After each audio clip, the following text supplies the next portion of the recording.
The U.S. government shutdown continues, but what does it mean for us? But I suspect it will be a fallout. We'll tell you how the Bahamas will be affected. The opposition wants a full account of referendum costs. We need to know what was the real figure. A second murder recorded this weekend, plus details on a proposal for a unique marine park. Also will be an amazing attraction for people in the Bahamas and people who are interested in coming to the Bahamas to dive.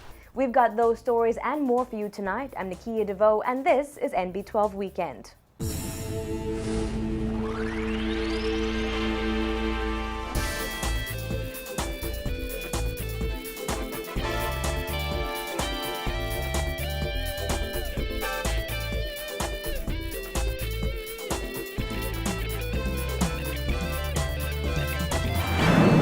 Good evening, everyone. Thanks for joining us. Here's what's coming out of the NB12 newsroom this Sunday.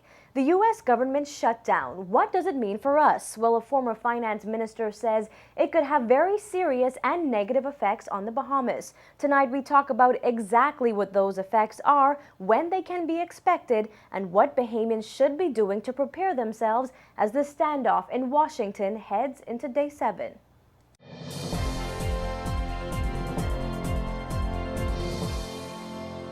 Anytime there's a reduction in, say, income flows in the United States, that should have some impact on the Bahamas. About 800,000 federal government workers have been furloughed. That means sent home from work without pay after lawmakers in the House and the Senate could not agree on a spending bill to fund the U.S. government. The political standoff over Obamacare continues between the Democrats and the Republicans. The partial shutdown came when the two sides refused to come to an agreement. Well, former finance minister and now CFAL chairman James Smith says it is too soon to feel the effects, but he projects that the country's main industry, tourism, will take a hit. What is troubling about the partial shutdown of the U.S. government is it's immediately affecting the government workers, for instance, in the northeast part of the United States. And that's where we get about 82 to 86% of our visitors. And so any fall off in incomes of the people who live in that area, and if those people are also the people who are planning vacations to the Bahamas, it follows that they are likely to defer those plans or to cancel them altogether.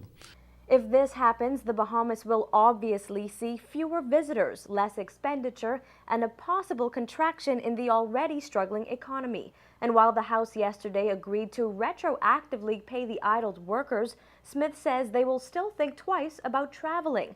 The former central bank governor says foreign direct investment could also be impacted. Potential second home buyers and investors could change their minds if they begin to lose confidence in the U.S. economy or business climate. U.S. House Republicans predict that the government shutdown will go on for weeks. And it really depends on how long this thing goes on. If it's only for a short period of time, then obviously the fallout would be very small.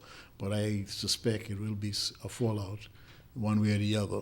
And it's really based on the fall off in confidence of the consumers.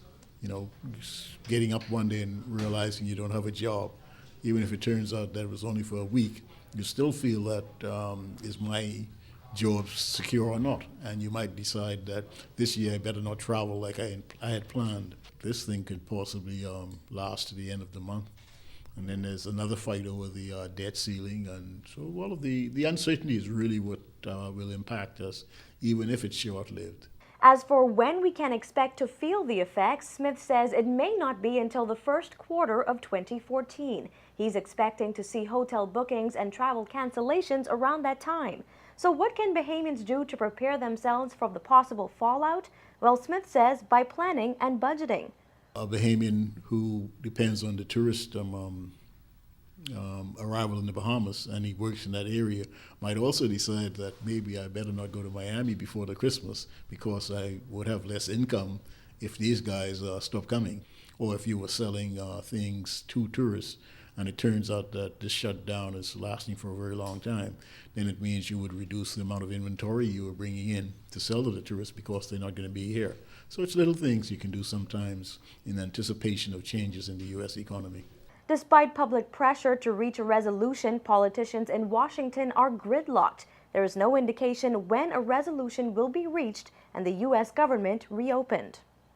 The Ministry of Finance has said the country's current taxation methods are antiquated and cannot sustain the Bahamian economy, and that is the driving force behind implementing value-added tax next year. However, according to the Financial Secretary in the Ministry of Finance, despite the pending overhaul in the government revenue collections, the benefits to VAT aren't expected to be felt for several years. Paige McCartney explains in this report. Global lenders and credit rating agencies have urged government to restructure revenue generation in order to uphold a good economic reputation. But despite the country's immediate compliance, the effects will be staggered. That's according to the man charged with ensuring that smooth implementation, Financial Secretary John Roll, who said the national debt to GDP ratio, which has been hovering around a critical 55%, won't improve for at least a few years. This coming fiscal year, there will be a smaller increase in government debt than in the previous fiscal year. So what's going to happen is that you don't see the debt decrease immediately, but what you see is first a slower rate of increase, and then eventually that shift to being decreases in the debt, and that's going to happen over the next 3 to 4 years. About 4 years out.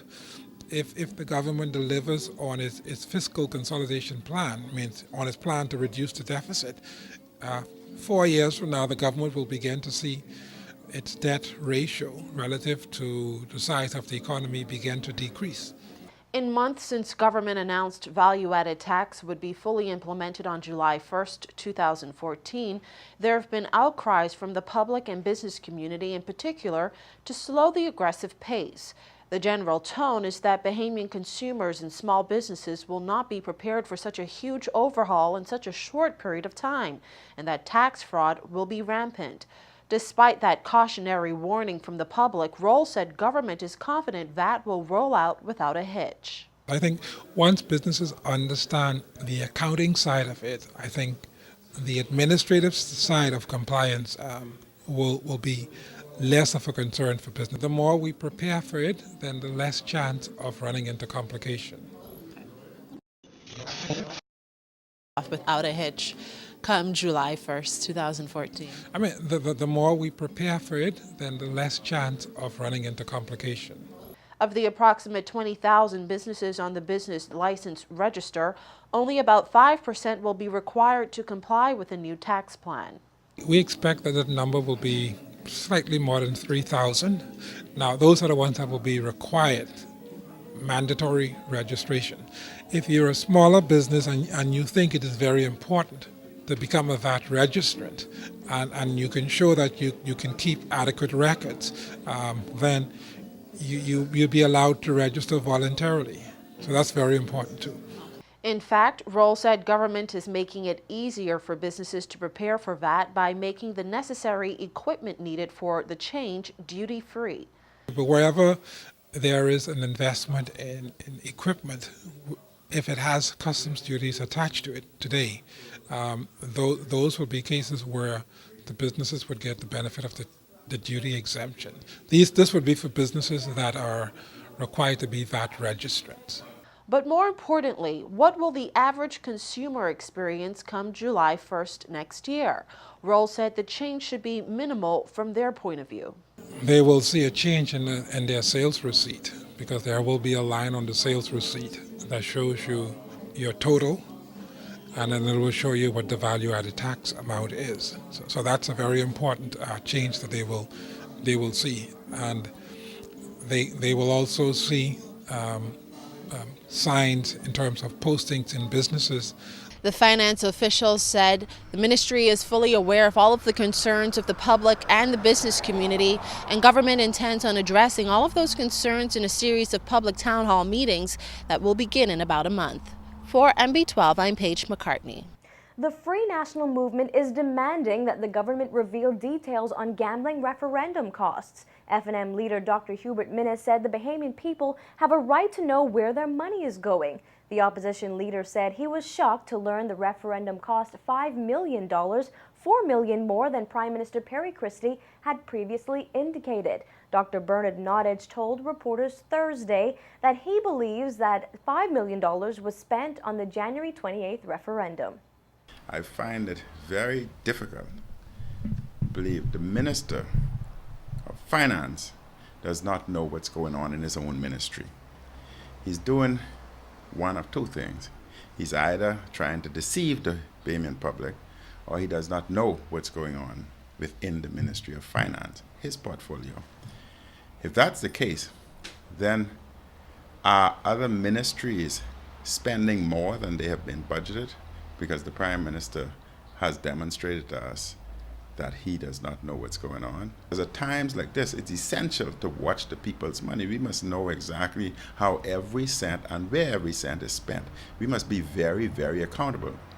Dr. Minnis says he expects the constitutional referendum to be more costly than the gambling referendum. Dr. Nottage could not say how much the upcoming referendum plan for next year will cost. Now, Minnis accused the Christie administration of mismanaging the country's funds and millions of dollars were wasted, he said. Has he understated other ministries? Are other ministries spending 4 or 5 times more than they've budgeted? And therefore, one should not be surprised if very soon, with the behavior and the statement of the Prime Minister versus that of the Minister of National Security, one should not be surprised if the government comes back very soon because of their mismanagement and because the Prime Minister or the Minister of Finance not having his fingers on the pulse in terms of the people's money. One should not be surprised of this government coming back very soon asking for more monies to be budgeted, more monies to be borrowed. Now, Minnis said the FNM's Public Accounts Committee will be very aggressive in monitoring the government's spending and requesting information on spending. Well, police have another murder investigation on their hands after a second man was killed this weekend. Police tell us the victim was stabbed several times around 2 Saturday morning during an altercation with a man who he reportedly knew. The men ran away from the scene, a bar on Gibbs Corner, and the victim was eventually taken to hospital. Police say he died late last night. Officers are now on the hunt for the suspect. Police are making their usual appeal to anyone who may have information to come forward. Well, DEU officers making 2 major drug busts overnight, resulting in the arrest of 7 men. In the first incident, 2 men from Bimini and the 26-year-old Grand Bahama man were arrested in Bimini around 8 a.m. yesterday. Police say the 3 men were found in an area of North Bimini with 411 pounds of marijuana in their possession. The drugs are worth about $411,000. Now, the suspects and the drugs were flown to New Providence last night.